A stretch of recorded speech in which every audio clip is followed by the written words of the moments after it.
All right, welcome back to the Artisan Church all-inclusive podcast where we explore what it means to live out a faith that shows up where it hurts and heals. And today we have a special guest with us today, and we are going to be talking with a man named Jeff Stultz. Did I say your name right? Yeah, sure did. Good. We're just meeting each other right now. And we're going to be talking a little bit about what happens after prison, faith after incarceration, and about the journey of faith and redemption and rebuilding life. And there are so many stories out there about this, but I'm so glad to speak with you today, Jeff. And this comes after we just recorded an episode about belonging before believing, and I think this flows really well right after it. And I want to let you introduce yourself a little bit, but I know you are, I'll try and say what I know. I know you're the leader of an organization called Broken Chains JC. Is that right? Yeah. Okay. That's right. Yeah.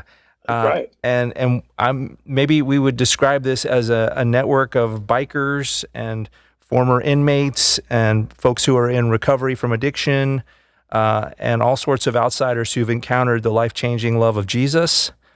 And that's my description, not yours necessarily. I mean, you can fill in the blanks, but I know you have you have a powerful story, and you have a mission and a calling from God, and we're just so excited to hear more about that.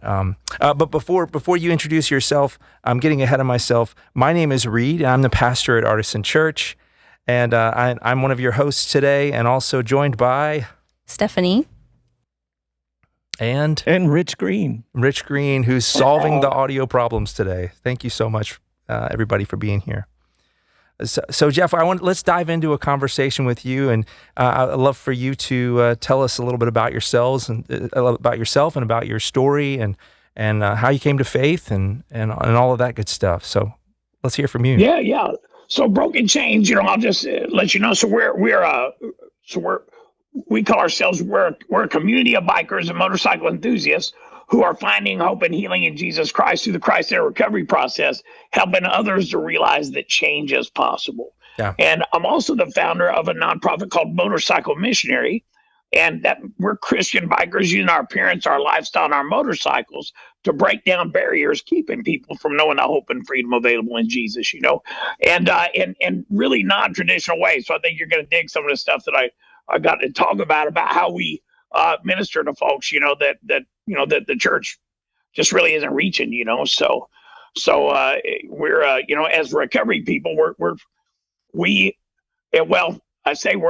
Christian bikers and motorcycle enthusiasts, but you don't actually have to be a Christian to join Broken Chains. No. But you have to commit to some form or fashion of Christ-centered recovery. And so I would say just digging into Bible study in the scriptures and figuring out what Jesus was all about is recovery, right? Sure. So Matthew 28:11, he said, "Are you tired, worn out, burned out on religion? Come to me, get away with me, and you will recover your life," I like that. Is that your own translation there? I like that. That's the Message version. The Message version. Okay. It is. So I love that translation, man, because it does talk about recovery, because that's what, sobriety and recovery are not the same thing. I've been sober 18 years, but I still need recovery because trauma, right? I mean, I still hurt people. People still hurt me. Life is still tough, and I still deal with trauma daily.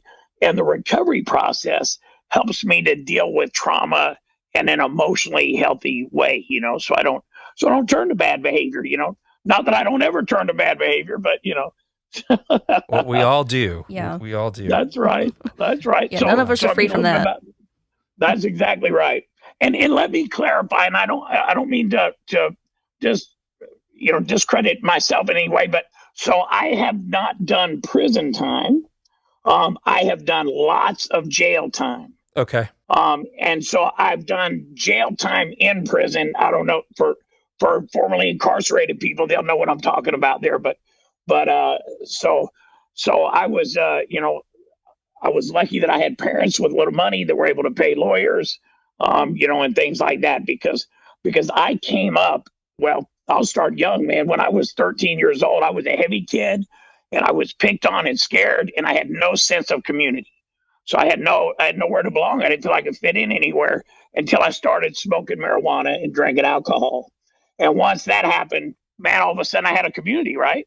Because the world will offer us plenty of communities to feel like we fit in, that will drag us down, and that's what happened to me. So I slowly went down a path, of drugs and alcohol. When I turned 18 years old, I had bought a motorcycle for cheap transportation to work. I got shot in the leg in a bar fight. Wow. And while I was recuperating, I started hanging out at a biker bar. And so I was an angry, violent, drug addicted alcoholic, man. I mean, I was all the above, and then I met these bikers, and they made me feel like I fit in with them. And so I jumped in head first. I soon realized at a very young age, very young, so like 19 years old, that in the motorcycle world, the meanest, nastiest guy in the bunch was in charge. And so I was physically abusive to my wife. I was involved in all kinds of violent criminal behavior. I soon became the president of the club, and was the leader of 2 different motorcycle clubs for a total of 15 years. Wow. So that was, of course, in and out of jail, lawyers, money, just all that stuff that comes in with that life. And then in 2001, my big sister died suddenly from pancreatic cancer. Trauma that just spins us off, and that was, I think, probably the worst trauma I'd ever experienced in my life. And so I tried crack cocaine for the first time in 2001 at 38 years old. And then that took me down a path of no return. So, I mean, I put my parents into a bankruptcy. I robbed my friends. I was in and out of jail. In fact, in 2006, it's documented, I was arrested more than 30 times. So I was in and out of the Davidson County Jail, Nashville, Tennessee. From 2003 to 2006, I was homeless for 3 years, and and I was, just because of my violent behavior and my fearlessness at the time. I thought, what does it matter? So I was just doing anything that I needed to do to get high. I would hit an elderly woman in the head and take a purse. I would do whatever I had to do. But just prior to becoming homeless, me and my girlfriend, her father had died, and she got some money. And so we bought a bar in Nashville. And so I always tell people, man, I got out of treatment and bought a bar. Don't ever leave treatment and buy bars. Bonehead. Yeah. But while we had that bar, I had a brief, maybe 9 months of sobriety from crack cocaine, but I was still drinking, snorting cocaine, everything else that goes with it, just not smoking crack. There was a biker preacher that came into our bar, and his name was Doc Ray. And and Doc was really amazing, because I wasn't buying into any of his Jesus talk, man, but he didn't come in beating us over the head with a Bible. He didn't come in preaching to us. He just came in and became our friend. And he was there, when we were going through times of crisis. Of course, he'd offer some prayer, but he just loved on us, man. He just loved on us, and it was amazing. And I loved him for it. And so then again, after that, I was homeless for 3 years. But then in 2007, March 1st, 2007, I was arrested for the last time. And I went to jail, and I think I got out. I don't know. It was about 6 weeks later. I got out of jail. Actually had 5 felonies. I was able to plead guilty for one, and they took the other 4 out. Landed me with some long probation time and intense probation and things. But when I got out of jail, I didn't want to quit getting high. But I didn't want to go to prison for the rest of my life. And that's where I was getting ready to be. I was getting ready, because I was on the verge of an armed robbery. I mean, that could have led to murder. I mean, there's a lot of things I was right there. And so I thought, well, the only way to quit going to jail is to quit getting high. So I thought, well, I got to figure that out. I didn't want to quit getting high, but I got to figure that out. And then I thought, well, who do I know? I was smart enough to know I had to find some different kind of people, that everybody I knew got high. Mm-hmm. And so I remember that biker preacher guy, Doc Ray, and I looked up his number and I called him and he invited me to church. And man, I still thought church was just a weekly inconvenience where a bunch of holy people got together, to talk about how good they are and, the bad the rest of us are, but, and so I remember he invited me and I thought, well, I just got to go, man. Cause I don't know. That's the only place I know where people aren't getting high, or at least I thought that at the time. There's also, but that's a whole nother conversation. But, so I showed up. And I remember I had, long hair, man, hair down to my waist, white T-shirt, blue jeans, covered with tattoos. I'd been homeless. I'd got all false teeth, so I didn't have any teeth. I mean, I was just like a wreck walking in this church. And I was waiting for the judgment from the people because I wanted a reason to not come back. Right. I didn't really want to be there. I didn't have a good excuse to not. But man, that judgment never came. Those people, it was a little church on Franklin Pike in Nashville, Tennessee, with an older crowd. Everybody was a much older than me, and they loved on me, man. They accepted me. They treated me with respect.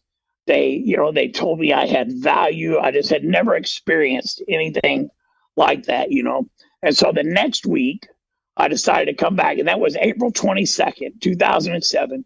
I came in, and it's really kind of hard to describe. I didn't put my hand in the air. I didn't go forward for an altar call, but I had a real life experience with Jesus Christ that day. And look, I'll say it like this, because I asked him to be my savior that day, and something changed, but everything didn't change. It took some time for everything to begin to change, but there was an eternal change that took place in me that day. And, Psalms 42 says he lifted me out of the slimy pit, out of the mud and the muck, he set my feet on a rock and he gave me a firm place to stand. And I've been standing on that rock ever since, man. Well, that's beautiful. Thank you for sharing that. That's a really inspiring tale. And and it continues, but when you talked about going into that church, I think one of the biggest miracles is that you went into a church that was accepting. I mean, that because some wouldn't be, and I say that from a place of being very disconnected and ignorant about people who come from hard places sometimes too. But that is a beautiful story of grace and faith and people really living into what it means to love everybody, and so that's a really. I see why your shirt says "Hope Dealer" on it. That's right. That's right. Yeah, I love that. I used to be a hopeless dope addict. Now I'm a dopeless hope addict. Yes. I like that. I like that. Love that. Yeah, that is so powerful. And what we were talking about last time with belonging before believing, that's a perfect illustration, because like you said, you were just looking for an excuse not to believe and not to go to that church, and they surprised you in the best way. That's so beautiful. Oh, that's right, man. And that's been, like I said, over 18 years ago now. So God has really done a lot of pretty amazing things since then, which feeds, I mean, I can't skip over everything, but if you were to fast forward to what I'm doing today, which we'll talk about, I think, in a little bit, you'll see that, belonging before you believe, and all that. So, but so after I got saved, I realized I needed some recovery, right? So I think what happens in the traditional church a lot of times is they go out, they get people saved, they bring them in, they teach them how to read the Bible, and they're still an emotional train wreck, right? So what I learned in recovery was to deal with that emotional train wreck that was inside of me. It was, say it's impossible to be spiritually healthy in an emotional wreck, right?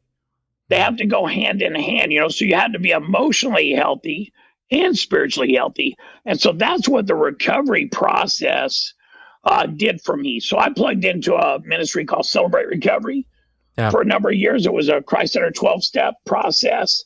And, I plugged into that, man. I was all in. that's why I say something changed when I accepted Christ. Everything changed when I started plugging into the recovery process. And for 16 years, I was plugged into Celebrate Recovery. I became a North Carolina state representative, helping start Celebrate Recovery ministries across the state. In 2016, I actually joined the Celebrate Recovery national team, and was, helped to oversee and facilitate about 38,000 ministries across the country. Wow. And then in 2016 is when God spoke to me about broken chains. So I got to tell you, for 9 years, look, when I got saved and sober, I thought I had to look like a Christian, right? So this guy, man, so I cut off my hair, I shaved my beard. In fact, when I met Steph, I had short hair and no beard, You did, yeah. And I wore a suit and tie to church, and I became an ordained pastor, and I became the campus pastor of a big church, man, and I was doing the church thing. And it wasn't a waste, because God was teaching me. He was building a foundation and teaching me some things. But in 2016, man, this is the guy I've been my whole life, right? So God just really kind of spoke to me, and I don't know if it was an audible way, but and he said, it's okay to ride a motorcycle for Christ's sake, right?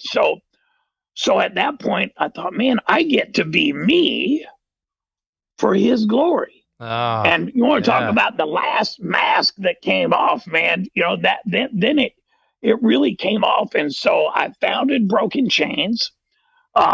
We've grown. We have over 6,000 members. We're in all 50 states. We're in 16 countries around the world. Wow. And in recovery, step 12 says, after having had a spiritual experience as a result of these steps, we try to carry this message to others and to practice these principles in all of our affairs. So we are hope dealers, because we're outside of the church helping people realize that change is possible, that hope is real, that healing is available. We want people to know that, And so when we first started Broken Chains, we were real big about being leaders in recovery ministries around the country, and we still are. But not too long ago, 1 Corinthians 9:22, Paul said, "I've become all things to all people, so that by all possible means I might save some." Mm-hmm. So God really showed me this. I don't know, this thing, man, that I had to open my arms wider, right? And so I started investigating something called harm reduction. I don't know if you guys are familiar with harm reduction, and syringe service programs and Narcan distribution, and can I say condoms on the podcast, for sex workers, things like that, things that keep people from harming themselves, right? Mm-hmm. And so Broken Chains, man, we started going out with Narcan and setting up and going to homeless camps and doing that. In fact, right here in Fayetteville, we're getting ready to open the first Broken Chains syringe services program called the Hope Spot. And I own a little piece of property in the middle of the hood, man. I mean, we're in the middle of the most underserved neighborhood in Fayetteville, and we're going to be there. We're going to have a syringe service program. We're going to be doing syringe exchanges. We're going to be doing food. We're going to be doing condoms. We're going to be doing Narcan. We're going to be doing medically assisted treatment. And we're not going to be there. We're not going to be there to preach to anybody. We're just going to be there to help people and to love people. And then if they want, and probably keep some people alive too. Yeah, absolutely. Yeah. We're saving lives, man. Yeah. And if people, we don't have to talk about Jesus. We just need to be about Jesus, right? And so we just want to be a light in the dark, for people, man, for broken, hurting people, where they can come and not be judged. I mean, I just posted right before this podcast, if somebody matters, everybody matters, right? Yeah. I mean, so we just want to love on people. And I got to tell you, so my other organization, Motorcycle Missionary, we commission Christian bikers to be missionaries in their communities through mental health coaching, peer support training, Narcan certification, as well as evangelism and gospel doctrine.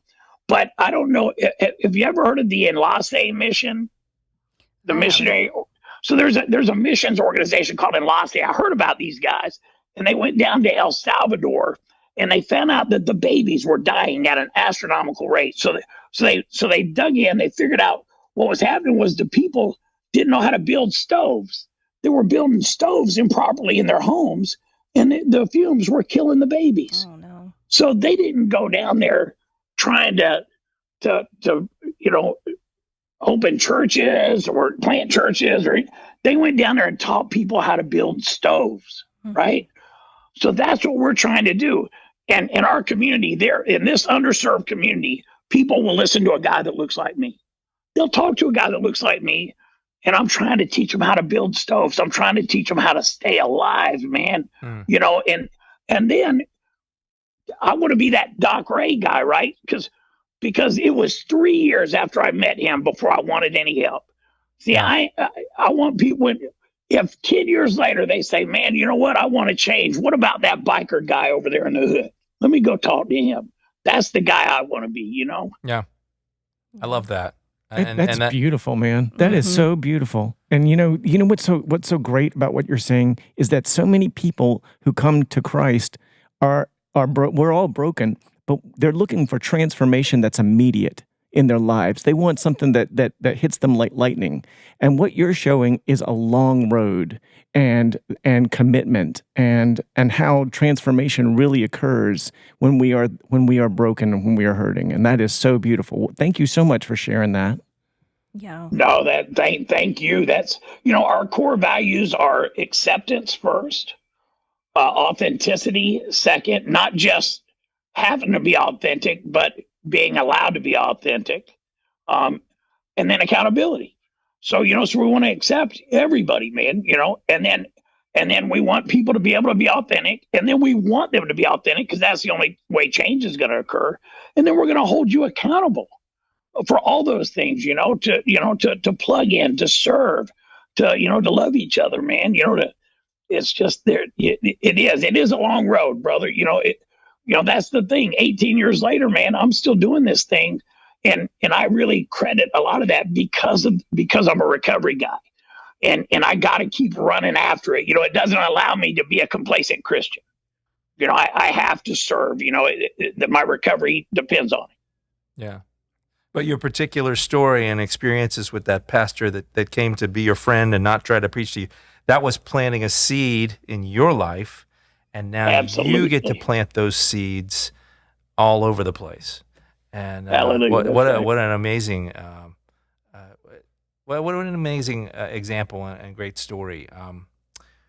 How do you? What I want to ask. When you go ahead. No, Stephanie. I was just gonna say I have so many things I want to ask. I don't know where to start. Yeah, and I know Jeff. I've known Jeff for a while. It's been a while since we've talked, but I met him. What was it, back in 2012, something like that? That's right. Stephanie was instrumental in me writing my first book. What? Yes, because I asked you, and you said, Jeff, when you remember things, put them in a file. Put them in a file.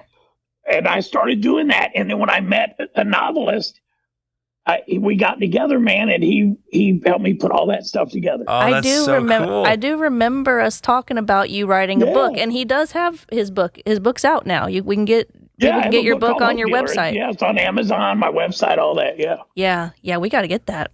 But yeah, I do remember that. But I had no idea that stuck with you. So thank you for sharing that. But yeah, I mean, there's so many things we could ask, but I think one of the questions that we had prepared that I'm particularly interested in is, how do you feel like churches in general, I know this is kind of a generalized question, but how do you feel like churches can move from a place of charity to true community? Because you talked about that a little bit briefly, where they encourage people to get in recovery, then they teach them to read the Bible, and then they're kind of on their own as far as dealing with that emotional train wreck that you mentioned. So how do you think churches can work on that? So it's all about community. I mean, always the opposite of addiction is not sobriety, it's community, right? I mean, the community is key. We were created for community, and we're going to find community inside the church or outside the church. I mean, inside the body or outside of the body, right? We want it inside of the body. And so for me, I'm involved in a different Christ-centered recovery process now called Recovery Alive. And so they're calling themselves the Church Revolution because they're all about, so that, where Celebrate Recovery was really a lot of focus on the process. Recovery Alive focus, they called it the 3 P's. It's the power of Jesus, the people, the community, and then the process. And so as we try to get into churches and help them to realize that the power of the community, that first the power, of course, that always comes first, but then community is the key, man. If you don't have community, I mean, I was looking at your website, see the different things you guys do, the walking club and the food stuff and all. I mean, that builds community. When you guys are doing life together, you're doing things together. Because if you just show up for church, people hide in community when so people show up at church on Sunday, right? They say they're in community, they're in proximity, right? I mean, they're just there hiding in a pew, checking off a box, and then going home and doing their thing all week, and then coming back. So and there's no community. So the only way, and your question was how to get churches to build that. I think through this organization, or through this process of building recovery people. See, the thing is, what we realized in recovery, so drugs never were my problem, right? It was self-worth issues. And so that's so many of us have those self-worth issues, and we turn to different things. We turn to relationships, pornography, drugs, alcohol, shopping, social media. I mean, there's all those things, man, that we turn to. So this recovery process really helps us to focus on the community aspect. And so I think when churches, it's like a revolutionary discipleship program. We're not just teaching people how to read the Bible, man. We're teaching people how to love each other in a Christ-like way. And then that's community, right? We know we got to do those things. So, we build that here. We do, we do sober activities. We do fun recovery, we call it. So we're building this community and pulling, as Christians, we're pulling people into community with us. We're not pulling them into church. We're pulling them into community, and then we hope they find Jesus when they find the community in us, and so that's it's a tough proposition for churches, man, because they've been, I tell you what, I used to get really upset at the older generation for their views on grace and all that stuff. And then I realized at some point they're just doing what they were taught. They're trying to be good Christians. That's how they were taught to be good Christians. That's the tools they have. Know better. Right. Yeah. It's, I just recently saw a good friend of mine, his wife died by suicide. And another Christian guy I know in another state made the comment, he hoped she could get into heaven, he didn't know that she died by suicide, but he suspected it. And he made a comment that if she died by suicide, she couldn't get into heaven. I'm like, it's a free gift, man. What do you mean? I mean, come on. What kind of thinking? Yeah, we're always trying to put extra boundaries and boxes around grace. I mean, it's so much bigger than we can imagine. Yeah. That's exactly, I love that, because that's, when I do a funeral or something for somebody and they don't know if their loved one knew Jesus, that's basically what I tell. I don't know if they're in heaven, but what I know is grace is much bigger than we could ever imagine. Yeah. You just took the words right out of my mouth. Yeah. And we know this much, just a little bit of a person's journey, and we're not with them at their final moments. That's between them and God, and there's no way for us to know. That's right. If nothing else, we err on the side of grace.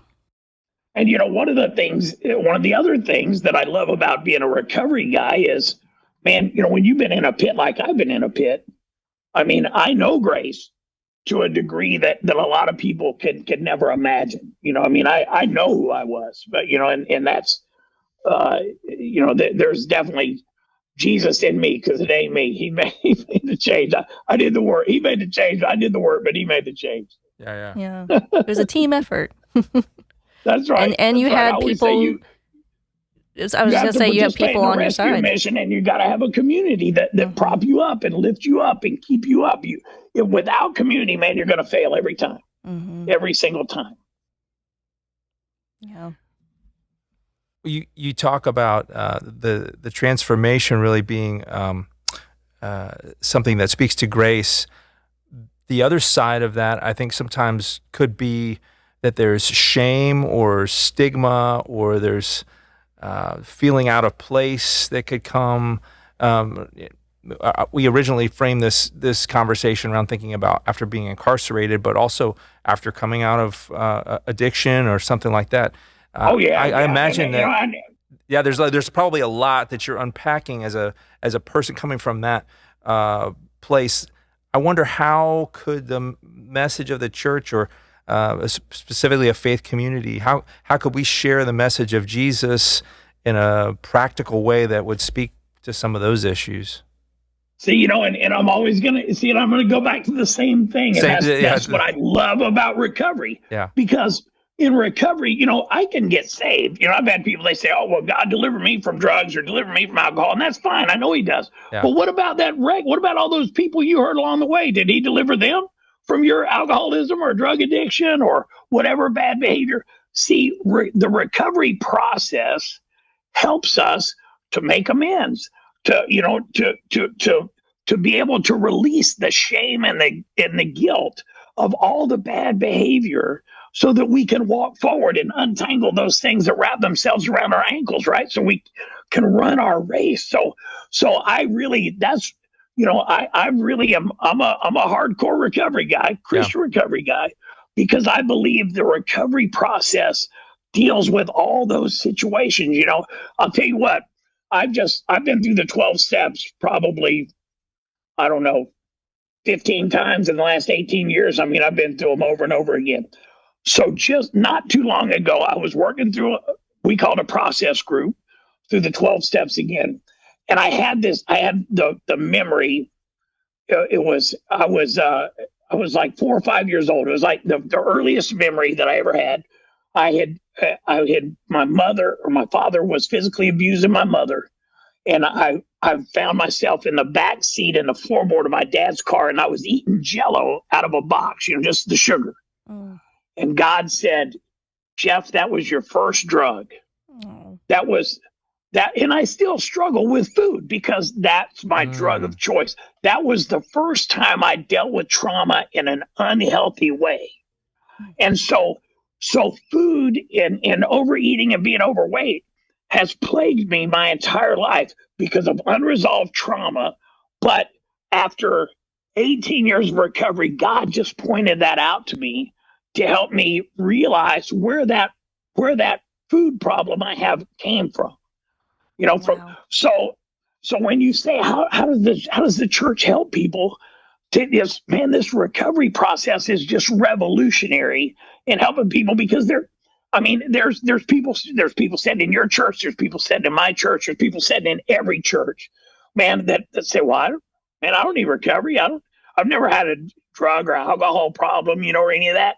When they're on the way to church, they were fighting like heck with their wife, or ready to smack their kids because they've got some unresolved anger issues. It's a lot of people medicate with their phone as well, or some other distraction, or a million ways to numb that pain, but numbness is not wellness, right? So we want people to be well, not numb, and that's what the recovery process, that's why I'm such a huge proponent of the recovery process, man. I just love the freedom that it gives me, in my life, and from daily stuff too. That's why I say every day, daily, the process tells me I have to take a daily inventory of my actions, right? And when I'm wrong, promptly admit it. Come on, who does that, right? I mean, that's living it out, man. When you can live that out, So this is so I was talking to you guys about my recent cancer diagnosis, before the podcast. So this is the third cancer diagnosis I've had over the last few years. And, you can't keep me down, man. You can get me down, but you can't keep me down, because man, I know there's a plan, and I'm not going to get caught up in all that. I'm going to, and my ability to serve others, man, I get outside of myself. And if it ain't about me, then I'm not going to have to medicate behind those bad behaviors, right? I'm going to be able to go out and do something for somebody else, That's so You're powerful. great. Watch out, y'all. You get me preaching here. We might just let you. I don't know. Yeah. Hey, Jeff, there's two things that you're saying that really resonate with me personally, and I just wanted to lift you up for saying it. One of them is the nature of accountability to yourself, accountability to others. And the other one is transparency, because when you're willing to be accountable and you're willing to let yourself be held accountable, you have to embrace transparency within that same framework, or else it just doesn't work. And man, that is so rare. We don't hear that lifted up enough, I think, in our modern society nowadays. We tend to transplant accountability somewhere else so we don't have to deal with it. And I just want to say it's really brave and encouraging to hear somebody talk about it in such a forthright way. Yeah, I appreciate that. We've recently dealt with, so we're one of the only Christian motorcycle groups that allow people that are on the registry. And so we're not, I mean, we're pretty specific about holding people accountable for who they are, or what they're doing, so we're not like throwing the baby out with the bathwater. But what I'd say is there are other Christian motorcycle groups that have people that are on the registry. They just don't tell it because they can't tell it because they're not allowed to be authentic. Right. So we allow people to be authentic, and then we expect people to be authentic. And then we know who is with us. We know that grace is for everybody. We know that some people are not going to, some people have to be, held more accountable than others, I would say, but we're not going to keep people out, man. We want to bring people in. Yeah. Wow. What a great example.